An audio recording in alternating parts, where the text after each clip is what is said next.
Crecí entre la ausencia de mi padre, el silencio de mi madre y el carácter duro de mi padrastro, y ahora lucho por encontrar paz, independencia y mi verdadera voz. Nací en Rusia a principios del nuevo milenio y mi infancia se vio marcada por la ausencia de una familia estable. Mis padres se separaron cuando yo apenas tenía 2 años, por lo que los recuerdos con mi padre biológico son pocos, aunque muy significativos. Él solía mimarme, sacarme a pasear y hacerme reír. Con él aprendí a patinar, a disfrutar en los parques de atracciones y a vivir esos pequeños momentos que para una niña lo son todo. Por eso, cuando falleció siendo yo aún una niña de 7 años, sentí que me arrancaban de golpe una parte muy valiosa de mi vida. Poco después, mi madre tomó la decisión de mudarnos a España. Allí comenzó una nueva etapa para ambas, marcada por su matrimonio con un hombre español mucho mayor que ella.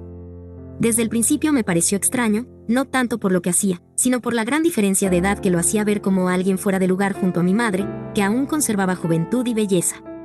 Con él nunca tuve una relación cercana, aunque tampoco puedo decir que fuese un mal hombre, cumplía con sus responsabilidades y me trataba con corrección, pero era evidente que ya tenía su propia hija y no buscaba más que disfrutar de la compañía de mi madre. El matrimonio duró apenas 1 año. Cuando se separaron, nuestra vida dio un vuelco. Pasamos de tener comodidades a vivir con limitaciones, y yo, que había crecido rodeada de lujos en Rusia, me sentía perdida en un país cuyo idioma apenas dominaba, sin mi padre biológico, y enfrentándome al rechazo en una escuela elitista de Barcelona. Allí sufrí burlas y humillaciones que hicieron de mi adaptación un proceso doloroso. Mi madre, que siempre había sido la hija ejemplar para su propia madre, no supo lidiar conmigo. No estaba acostumbrada a tener una niña rebelde, pues ella misma se había esforzado toda su vida en obtener buenas notas y ser obediente para buscar la aprobación de una madre que nunca la quiso. Entre nosotras comenzó a crecer una distancia. Yo desafiaba, ella respondía con gritos, castigos y, en ocasiones, agresiones físicas. Aún así, intentaba ayudarme llevándome a psicólogos, aunque nada parecía funcionar porque nuestra convivencia se volvía cada vez más tensa y amarga. Con el tiempo, mi madre comenzó a salir con diferentes hombres, aunque ninguno dejaba huella en nuestra vida. Yo me acostumbré a verlos llegar y marcharse, hasta que, cuando tenía 11 años, apareció alguien distinto, al que llamaré David. Desde el principio mostró un empeño particular en formar una familia con nosotras. Según sus palabras, siempre había soñado con tener un hogar propio, aunque para mí no era más que otro rostro en la larga lista de hombres que tarde o temprano desaparecerían. Como solía hacer, traté de espantarlo con mi carácter y mis desplantes. No era que me opusiera a que mi madre tuviera pareja, pero la calidad de los hombres que habían pasado por su vida dejaba mucho que desear, y yo siempre acababa en medio de esas relaciones fallidas.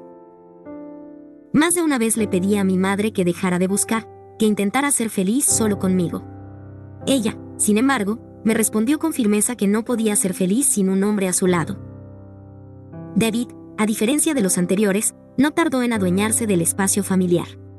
Entró en la casa como si siempre hubiera pertenecido a ella y empezó de inmediato a darme órdenes, corregirme y establecer reglas. Aquello fue demasiado repentino para mí.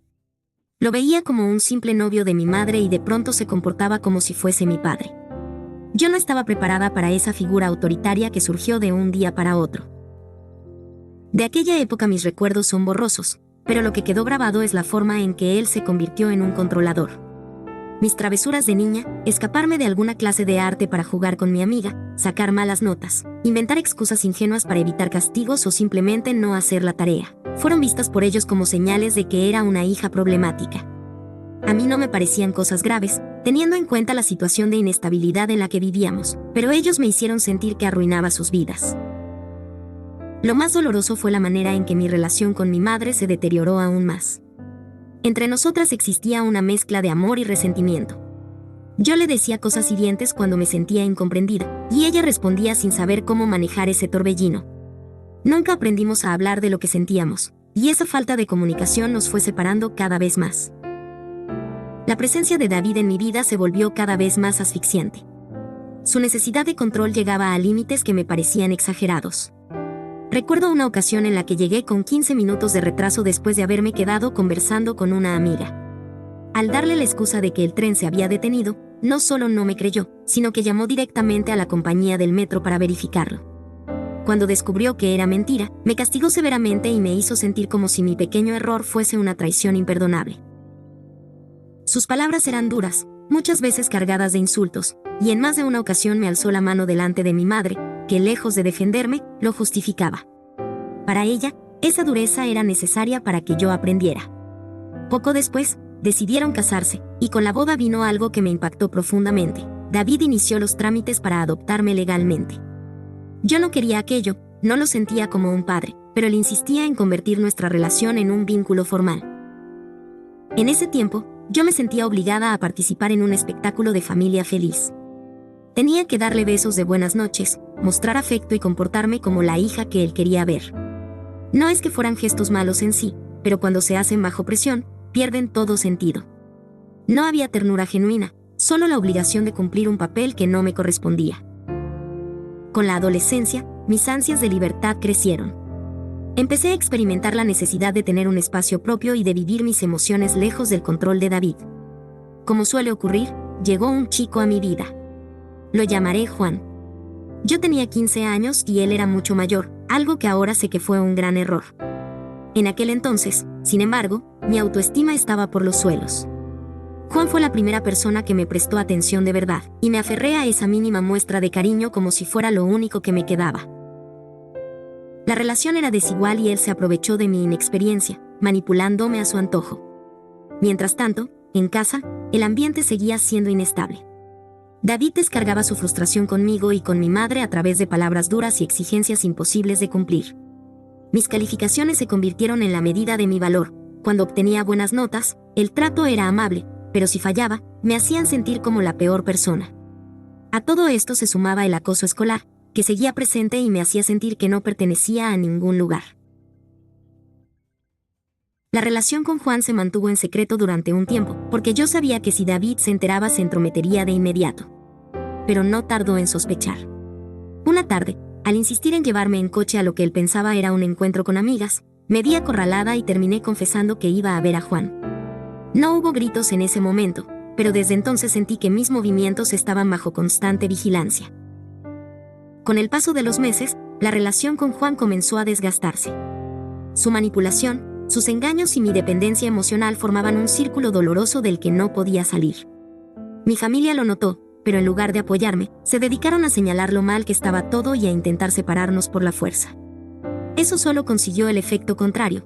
Cuanto más trataban de alejarme de él, más me aferraba yo. En un intento de control, me quitaron el teléfono durante todo un verano, usando como pretexto mis malas calificaciones. Fue un castigo cruel porque coincidió con el viaje que tenía programado a Rusia para visitar a mi abuela. Yo ya estaba acostumbrada a viajar sola en avión desde pequeña, aunque normalmente lo hacía acompañada por una azafata. Aquella vez no fue así. Tenía 15 años, debía hacer escala en Moldavia y, en medio de la escala, surgió un problema con mis documentos. Por un instante pensé que me quedaría atrapada en ese país desconocido, sin posibilidad de avisar a nadie, porque mi familia había decidido que mi castigo incluía no tener teléfono. La angustia de ese momento se me quedó grabada. No sabía qué hacer, y aunque finalmente me permitieron continuar mi viaje hasta Rusia, entendí lo vulnerable que estaba. Sentí rabia, porque lo que mis padres consideraban disciplina, había puesto en riesgo mi seguridad. Ya en Rusia, me compré un teléfono barato y descargué una aplicación de mensajería para volver a comunicarme con mis amigos y con Juan. Durante aquel verano recuperé algo de libertad, pero antes de regresar a España regalé el aparato a una amiga, sabiendo que en casa me esperaba el mismo control de siempre. Cuando regresé de Rusia después de aquel verano, sentía que volvía a una cárcel invisible. La rutina escolar, los problemas con mi madre y la constante presión de David se intensificaron. Ahora tenía 16 años y comenzaba a sentir que mi vida no tenía rumbo. En el colegio seguía siendo objeto de burlas, y en casa cada palabra mía parecía desencadenar un conflicto. Mi relación con Juan tampoco mejoraba. Él ya no me prestaba la misma atención que antes, y sus actitudes me hacían sentir cada vez más pequeña. Aún así, me aferraba a él porque pensaba que era lo único que me quedaba. Con el tiempo descubrí que me engañaba, y aunque el dolor me atravesó por completo, fui incapaz de soltarlo. Había desarrollado una dependencia tan fuerte que, aun sabiendo que me estaba destruyendo, me quedé a su lado. En esos meses oscuros comencé a pensar en rendirme. Mi autoestima estaba destrozada y mi mente se llenaba de pensamientos cada vez más sombríos. Me sentía como una extraña en mi propia casa. Para David era una decepción, para mi madre un problema constante, y en la escuela solo veía rechazo. Una noche, encerrada en mi habitación, escuchaba a mis padres discutir en el salón. Las voces se elevaban como cuchillos que atravesaban las paredes. Yo me tapaba los oídos con las manos, intentando acallar la idea que resonaba en mi cabeza: no pertenezco a ningún lugar.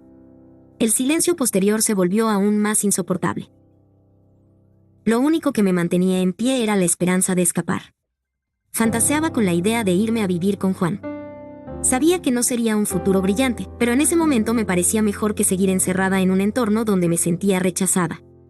Pensaba que, una vez lejos de esa casa, tal vez podría descansar para siempre, como si la vida dejara de exigirme tanto. Sin embargo, el destino puso a alguien en mi camino que cambiaría todo. Conocí a un chico distinto, alguien que más tarde se convertiría en mi prometido. No apareció con promesas vacías ni con manipulación, sino con paciencia y comprensión. Con él empecé a descubrir un nuevo tipo de cariño, uno que me enseñó poco a poco a valorarme. Fue como si alguien encendiera una pequeña luz en medio de un túnel interminable. De la mano de esa nueva relación, tomé la decisión más difícil: terminar con Juan. Aún sabiendo que él me seguía engañando, me costó soltarlo porque en el fondo sentía que mi vida estaba atada a la suya. El día que lo dejé fue devastador.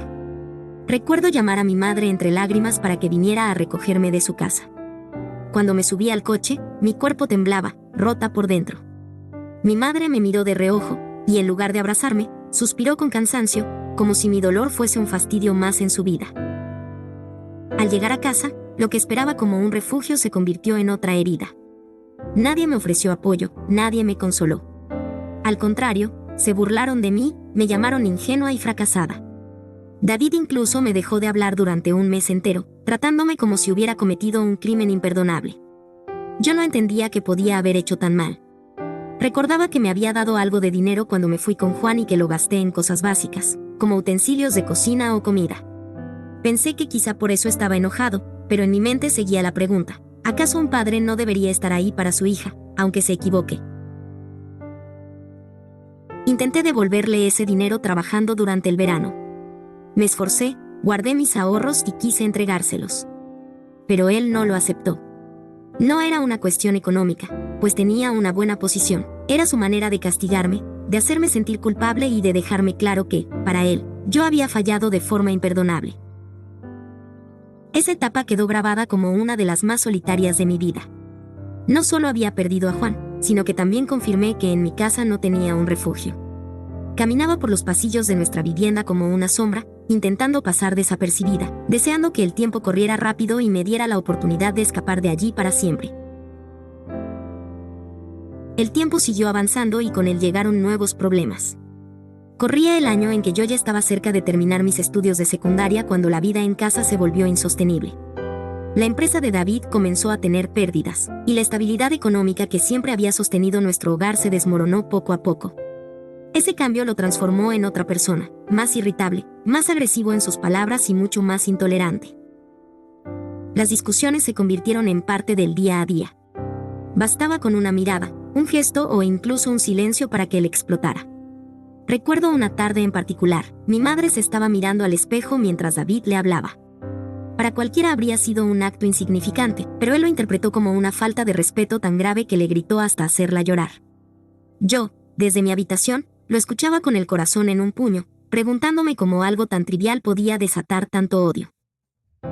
Otra vez, encontré un gato merodeando por el jardín. Al día siguiente apareció un excremento en un muro. David, en lugar de aceptar la explicación evidente, me acusó de haber recogido la suciedad de mi perro y de haberla colocado allí solo para molestarlo. Aquella acusación absurda me dejó helada. Ni siquiera intentaba buscar la verdad, solo necesitaba un motivo para hacerme sentir culpable. A veces bebía, y en esas noches su carácter se volvía todavía más impredecible. Hubo confesiones de mi madre que después me helaron la sangre. Me contó que en aquella época él incluso había consumido drogas. Eso explicaba muchas de sus reacciones, pero no las justificaba. En una ocasión, después de una fuerte discusión, llegó a amenazarme con hacerme daño y mandarme al hospital. El miedo me paralizó. Nunca había sentido un pánico tan real dentro de mi propia casa. Empecé a buscar ayuda en otras partes. Le hablé a algunos profesores de mi instituto, intentando que comprendieran lo que estaba viviendo. Incluso llegué a acudir a la policía, porque había noches en que realmente temía que algo grave me ocurriera. En mi interior crecía la necesidad de escapar, de independizarme lo más pronto posible. La idea de mudarme a otro país comenzó a tomar forma: trabajar, ahorrar, en cuanto pudiera, marcharme lejos con mi actual pareja, la única persona que me hacía sentir que tenía un lugar seguro. El ambiente en casa era tan tenso que el simple acto de sentarnos a cenar se convertía en un campo de batalla. El sonido de los cubiertos contra los platos era acompañado por silencios incómodos y miradas duras. A veces, David buscaba cualquier excusa para empezar una pelea: que la sopa estaba demasiado caliente, que no había guardado un libro en el lugar correcto, que me demoraba más de la cuenta en la ducha. Eran cosas insignificantes, pero se transformaban en detonantes de tormentas emocionales. Una noche, mientras intentaba estudiar en mi cuarto, escuché sus pasos acercarse por el pasillo. Se detuvo frente a mi puerta y golpeó con fuerza. Abrí y me encontré con su rostro enrojecido, la voz cargada de furia. ¿Por qué siempre te escondes aquí dentro?, me dijo con tono acusador. Estoy estudiando, le respondí con la voz temblorosa, mostrando mis cuadernos sobre la mesa. Mentira, gruñó. Lo único que haces es perder el tiempo, igual que siempre. Cerró la puerta de golpe y se alejó. Yo me quedé paralizada, sintiendo que no importaba lo que hiciera, nunca iba a ser suficiente para él. Esa fue la época en la que decidí, con más determinación que nunca, que mi salida estaba cerca. Sabía que no podía quedarme allí mucho más tiempo sin perderme a mí misma. El peso de aquella convivencia terminó por empujarme a tomar una decisión. Le confesé a mi madre que quería marcharme de casa en cuanto acabara mis estudios. La idea no era simplemente cambiar de barrio o ciudad, sino dar un salto mucho mayor: irme a vivir a otro continente, a México, para empezar de cero con mi pareja. La reacción de mi madre fue compleja. Por un lado, me miraba con los ojos enrojecidos, intentando ocultar el miedo que sentía al imaginarme tan lejos. Por otro, trataba de convencerme de que estaba equivocada, de que aún era demasiado joven para una decisión tan radical.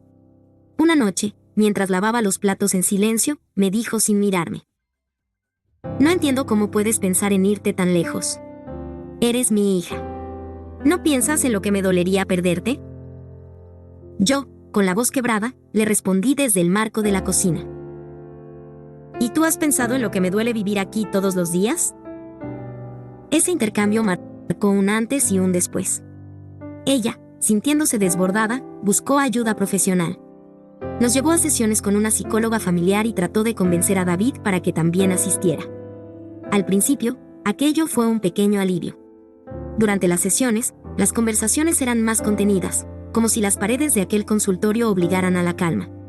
Recuerdo una tarde en la que la psicóloga le dijo directamente a David: tienes que entender que tu manera de disciplinar no es solo estricta, es dañina. Ella no necesita más control, necesita comprensión. Por unos instantes, pensé que esas palabras habían hecho efecto. David bajó la mirada, cruzó los brazos y no dijo nada.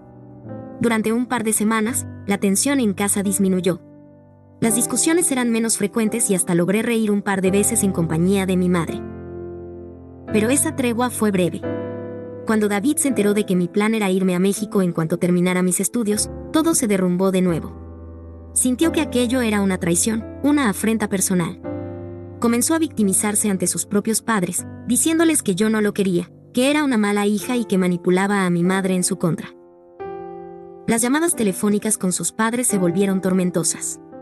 Yo escuchaba desde el pasillo mientras él hablaba con tono dramático. Ella nunca me ha aceptado. Desde el primer día me ha tratado como un extraño. Y ahora planea marcharse para dejarme como si no valiera nada. Esas palabras llegaron a calar en mis abuelos adoptivos, quienes descargaron su frustración sobre mi madre, acusándola de criarme mal y de consentirme demasiado. Por un tiempo, mi madre comenzó a creer que tal vez ellos tenían razón. Me miraba con duda, como si quisiera preguntarse de qué lado debía estar.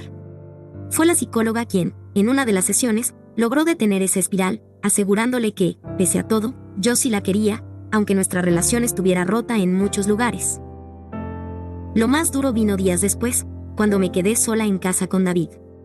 Una discusión aparentemente trivial escaló hasta convertirse en una guerra de palabras. Él me exigía que le pidiera disculpas por un gesto que ni siquiera recuerdo. Yo me negaba porque sentía que no debía disculparme por algo que no había hecho. Su rostro se tornó frío, su voz grave y calculada. Si no lo haces, tendrás que atenerte a las consecuencias. Ese tono me heló la sangre. No eran solo palabras de enojo, era una amenaza velada. Yo permanecí en silencio, clavada en el suelo, sintiendo como el aire se volvía espeso a mi alrededor. Cuando mi madre llegó más tarde, él corrió hacia ella con su papel de víctima, acusándome de haberle hablado con desprecio, de ser irrespetuosa y manipuladora. Decía que al fin había descubierto mi verdadera cara. Aquella noche me encerré en mi cuarto y lloré hasta quedarme dormida. Fue el momento en que comprendí que no podía esperar justicia ni comprensión de su parte. Lo único que podía hacer era resistir hasta tener el dinero suficiente para irme. Después de aquella amenaza velada y de las discusiones disfrazadas de victimismo, mi única meta era resistir. Terminé mis estudios, conseguí un pequeño trabajo y comencé a ahorrar en silencio. Cada billete que guardaba era como un pedazo de libertad, una prueba de que pronto podría escapar de aquel entorno que me asfixiaba. En casa, el ambiente seguía siendo una mezcla de hostilidad y fingida normalidad. Yo me limitaba a hacer lo justo, entrar, salir, estudiar, trabajar. Evitaba cualquier roce con David porque sabía que, con la mínima excusa, se desataría otra tormenta. Había días en que me observaba con esa mirada fría, como si estuviera esperando el momento exacto en que yo cometiera un error para lanzarse sobre mí con reproches. A pesar de todo, una parte de mí aún esperaba que mi madre reaccionara, que me defendiera, que se colocara entre él y yo. Pero ella parecía atrapada en una dinámica donde callar era más sencillo que enfrentar. Recuerdo una tarde en la que, mientras doblábamos ropa juntas, me atreví a decirle: ¿alguna vez piensas en cómo me siento? Claro que sí, respondió casi mecánicamente, sin levantar la vista de la camiseta que estaba guardando. No lo parece. Siempre lo justificas. Siempre lo excusas. Ella se detuvo por un instante, respiró hondo, pero no dijo nada más. El silencio me golpeó más fuerte que cualquier grito. Mientras tanto, mi relación con mi pareja, la persona que después sería mi prometido, me mantenía de pie. Hablábamos cada día, soñábamos con un futuro juntos y planeábamos detalles que me llenaban de ilusión, el lugar donde viviríamos, las rutinas que tendríamos, la vida tranquila que anhelábamos. Era esa visión la que me daba fuerzas cuando en casa me hacía falta aire para respirar. Con el paso de los meses, David comenzó a asistir de vez en cuando a sesiones de terapia. Al principio pensé que sería un cambio real, pero no tardé en darme cuenta de que más que un compromiso era una estrategia para aparentar. Aunque hubo pequeños gestos diferentes, menos gritos, más silencios prolongados en lugar de explosiones inmediatas, la esencia seguía ahí, intacta. La verdadera transformación ocurrió por un hecho que no estaba en manos de nadie: la muerte de su padre. Aquella pérdida lo sacudió de una manera que no había visto antes. Recuerdo el día del funeral, el ambiente pesado, las miradas perdidas, la ausencia que se palpaba en cada rincón de la sala. David, que siempre se mostraba rígido y orgulloso, lloró desconsoladamente. Yo lo observaba a cierta distancia, sintiéndome ajena, como si mirara una escena en la que no pertenecía. Y entonces, de pronto, se acercó a mí. Tenía los ojos rojos, la voz rota, y entre lágrimas me dijo: «Perdóname». No dio explicaciones, no mencionó nada concreto de lo que me había hecho pasar, pero su llanto era real. Fue la primera vez que lo vi vulnerable, humano. Me abrazó con fuerza, y aunque parte de mí quería rechazarlo, otra parte se dejó llevar, agotada por tantos años de enfrentamientos. Desde ese día, su actitud cambió. No se convirtió en un hombre perfecto ni mucho menos, pero dejó de ser aquel tirano que me vigilaba a cada paso. Se volvió más pacífico, más tolerante. A veces parecía incluso dispuesto a reír. Era como si la pérdida de su padre le hubiera mostrado de golpe lo que significa quedarse solo. Poco después logré independizarme. Encontré un lugar para vivir y llevé conmigo las pocas cosas que consideraba mías de verdad. La primera noche que dormí fuera de esa casa fue extraña. Por un lado, la libertad me llenaba de alivio, pero por otro, un vacío me recorría el pecho. Pasé horas despierta, escuchando el silencio, preguntándome si de verdad había escapado o si llevaba conmigo, dentro de mi memoria, las mismas cadenas invisibles. Hoy, cuando hablo con ellos por teléfono, la relación parece otra. Nos mostramos como una familia tranquila, sin peleas ni tensiones. Incluso a veces logro convencerme de que todo está bien. Pero en los días grises, cuando los recuerdos regresan como sombras, vuelvo a sentir ese dolor que nunca se fue. Finjo sonreír, finjo pertenecer, aunque por dentro todavía cargo con el eco de todo lo vivido. La vida lejos de aquella casa me enseñó que la libertad no llega de golpe, sino en pequeños gestos. La primera vez que abrí la ventana de mi propio cuarto y respiré sin miedo a que alguien entrara a cuestionar lo que hacía, sentí que por fin podía ser yo misma. Encendí una vela, puse música suave y me permití llorar en paz. Esa noche comprendí que la independencia no era solo tener un techo distinto, sino recuperar mi voz.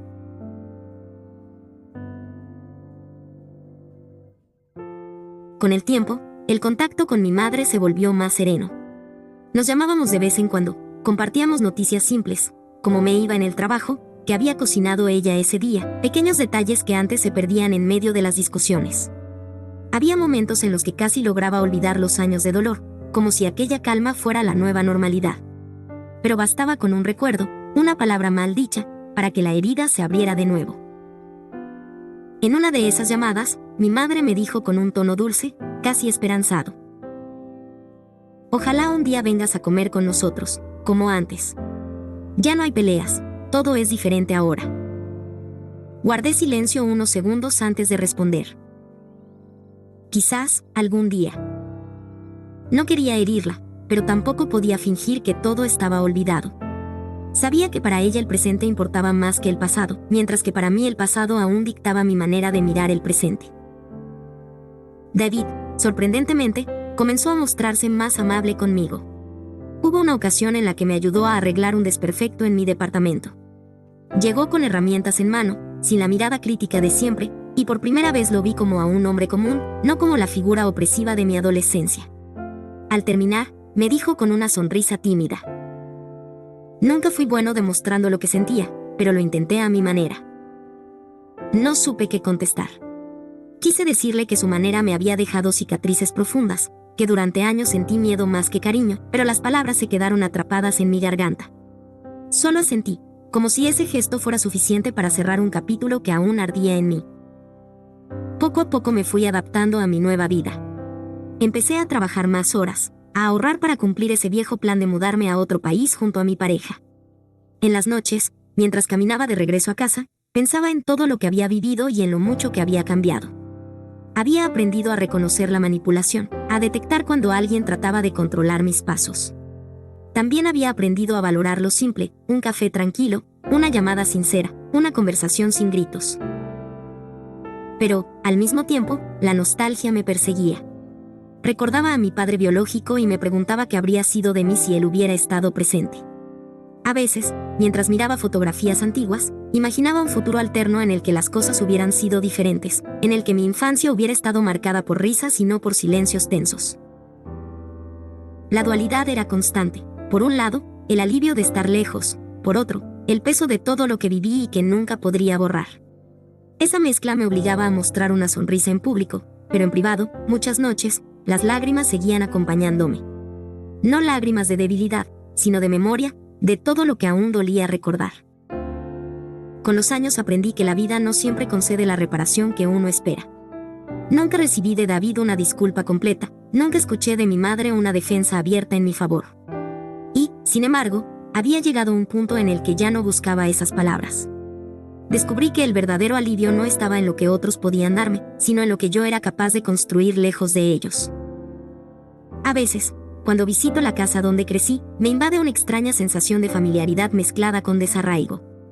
Reconozco cada rincón, cada mueble, el olor a comida que tantas veces me acompañó en silencio. Pero al mismo tiempo, siento que ya no pertenezco a ese lugar. Camino por las habitaciones como una invitada, no como alguien que alguna vez lo llamó hogar. Mi madre suele recibirme con los brazos abiertos, con esa sonrisa que parece querer borrar todos los recuerdos oscuros. Hablamos de recetas, de series, de cosas triviales. Yo sonrío, respondo, pero dentro de mí late la certeza de que nunca podremos hablar de lo que realmente importa. David, por su parte, ahora me trata con respeto, incluso con cierta calidez. Hay días en los que me resulta tan diferente que casi me convenzo de que quizás cambió. Pero basta un destello en su mirada, un gesto de impaciencia, para que el pasado regrese como una sombra y me recuerde quién fue. Hoy vivo con mi pareja, y juntos hemos levantado una vida tranquila, hecha de pequeños rituales que me llenan de calma. Desayunar en silencio mientras la ciudad despierta, caminar al atardecer, planear viajes que antes parecían imposibles. Esa cotidianidad me enseñó que la felicidad no se encuentra en grandes gestos, sino en la estabilidad que nunca tuve de niña. Aún así, llevo conmigo las cicatrices. No las muestro, pero están ahí, recordándome de dónde vengo y lo mucho que tuve que luchar para estar donde estoy. Hay noches en las que, mientras intento dormir, revivo escenas antiguas, la angustia de sentirme vigilada, la impotencia de no ser escuchada, el miedo a equivocarme en cada palabra. Y aunque sé que ya no estoy allí, mi cuerpo aún responde con el mismo temblor, como si esas cadenas invisibles nunca se hubieran roto del todo. Con el tiempo comprendí que mi historia no es solo de dolor, sino también de resistencia. Que cada lágrima fue semilla de la fuerza que ahora me sostiene. Que cada silencio impuesto me enseñó a valorar mi propia voz. Y que, aunque la relación con mi madre y con David nunca sea lo que soñé, aprendí a poner distancia, a elegir qué parte de ellos quiero conservar y cuál dejar atrás. Hoy finjo sonrisas cuando hablo con ellos, sí, pero también sonrío de verdad cuando cierro la puerta de mi casa y me encuentro en paz. Fingir hacia afuera se convirtió en mi manera de protegerme, pero la paz que he construido para mí es real, y esa es la victoria más grande que pude alcanzar. ¿Crees que es posible sanar de verdad después de crecer en un ambiente tan hostil, o las heridas del pasado siempre acompañan a la persona en su vida adulta? Gracias por acompañarnos en esta historia. No olvides suscribirte y activar la campanita para no perderte el próximo video.